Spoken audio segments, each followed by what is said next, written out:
দুটো দুটো serious issue.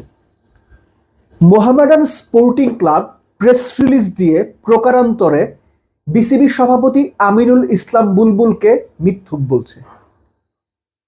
বিসিবিতে হওয়া যৌন হয়রানির ঘটনা তদন্ত কমিটির রিপোর্ট 15 কার্যদিবসের মধ্যে জমা দেওয়া হবে। 15 কার্যদিবসের সময়সীমা শেষ হয়ে গেছে গেল সপ্তাহে। তারপর আরো দুটো ওয়ার্কিং ডে চলে গেল, রবি সোমবার। আমি যখন ভিডিওটা করছি 1 ডিসেম্বর, রাত ঠিক 9:03 বাকি। এখনো পর্যন্ত সেই যৌন হয়রানির ঘটনা তদন্তে যে কমিটি গঠন করা হয়েছিল তাদের রিপোর্ট সম্পর্কে আমরা কিছু জানি না, অন্তত আমি জানি না। বিসিবির কোনো প্রেস রিলিজ, কোনো অফিসিয়াল স্টেটমেন্ট, নাথিং। বিপিএল এর ডামাডোলের মধ্যে অনেক বড় ঘটনা চাপা পড়ে যায়, কিন্তু আমার মতো 2-4 জন থাকেন যাদের কাছে বিপিএল এর ওই ঘটনা, ওই অকশনকে 1,10,00,000 বিক্রি হলো, তার চাইতে গুরুত্বপূর্ণ এই সিরিয়াস ঘটনাগুলো।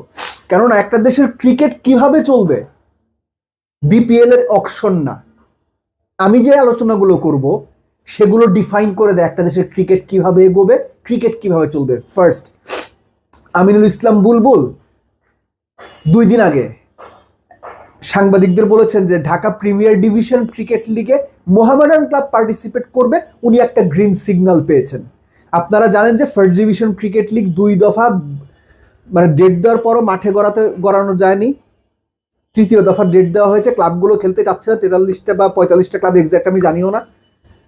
সেখানে তিনি অবলীলায় বলে দিয়েছেন Mohammedan club Dhaka premier division cricket লিগে খেলার ব্যাপারে গ্রিন সিগন্যাল দিয়েছে। মোহামেডানের আপত্তিটা এইখানেই। তারা প্রেস রিলিজ দিয়ে বলছে এরকম কোনো আলোচনা, কোনো কমিটমেন্ট মোহামেডান স্পোর্টিং ক্লাবের পক্ষ থেকে বিসিবি কিংবা আমিনুল ইসলাম বুলবুলকে করা হয়নি। খেয়াল করে দেখেন, এইখানে যে কোনো এক পক্ষ মিথ্যা কথা বলছে, ইদার মোহামেডান স্পোর্টিং ক্লাব অথবা আমিনুল ইসলাম বুলবুল। 2 পক্ষই সত্যি কথা বলছে, এটা হইতে পারে না। সো মোহামেডান ক্লাবের কথা যদি সত্যি ধরে নেওয়া হয়, যেহেতু তারা লিগ বর্জনের পক্ষে, তাহলে স্বাভাবিকভাবেই এটা বলে দেওয়া যায় আমিনুল ইসলাম বুলবুল গণমাধ্যমে মিথ্যা কথা বলছেন। কি কারণে বলছেন উনি জানেন। আর যদি আমিনুল ইসলাম বুলবুল মিথ্যা না বলে থাকেন, যদি সত্যি বলে থাকেন, আমি বলবো মোহামেডান ক্লাবের এই প্রেস রিলিজকে, মোহামেডান ক্লাবকে আপনি চ্যালেঞ্জ করেন। আপনার সম্মানের ব্যাপার, আপনার ডিগনিটির ব্যাপার, আপনার আত্মসম্মান কোথায় থাকবে যখন আপনি মানে ভুল প্রমাণিত হবেন, যখন আপনি মিথ্যুক প্রমাণিত হবেন? আপনার আত্মসম্মান থাকবে তখন? মানুষের কাছে আপনার গ্রহণযোগ্যতা থাকবে বুলবুল ভাই? আমার কিন্তু সেটা মনে হয় না। আপনার সক্ষমতা কতটুকু, আপনার সামর্থ্য কতটুকু, এরা যারা ক্রিকেট নিয়ে আমরা কাজ করি আমাদের একটা ধারণা আছে, কিন্তু সাধারণ মানুষ, তাদের কাছে যখন এই মেসেজটা যাবে যে আপনি মিথ্যা কথা বলতেছেন, একটা ক্লাব, বাংলাদেশের টপমোস্ট ক্লাবগুলোর একটা, তারা প্রেস রিলিজ দিয়ে অফিসিয়ালি বলতেছে এরকম কোনো কথা হয় না, অর্থাৎ আপনি মিথ্যা কথা বলছেন, তখন কিন্তু আপনার উপর যে আস্থা, আপনার উপর যে ভরসা, মানুষের সেই আস্থায় আঘাত লাগবে, ক্রিকেট প্রেমীদের সেই ভরসা নষ্ট হবে। তখন মানুষ আপনার কথা বিশ্বাস করবে না, আপনি সত্যি বললেও বিশ্বাস করবে না। এটা সিরিয়াস ইস্যু, আপনার উচিত এটা সিরিয়াসলি ডিল করা। যদি স্লিপ অফ টাং হয়ে থাকে যে ভুলে বলে ফেলছেন, সেটাও স্বীকার করেন। আর যদি আপনাকে Mohammedan sporting club green signal দিয়েই থাকে, এই বক্তব্য চ্যালেঞ্জ করেন। কেননা মোহামেডান যে প্রেস রিলিজটা দিয়েছে সেটা নিচে সাইন করা কার? মোহামেডান ক্লাবের ডিরেক্টর এবং ক্রিকেট কমিটির প্রধান জনাব মাসুদুজ্জামানের, আমাদের পরিচিত মাসুদ ভাইয়ের।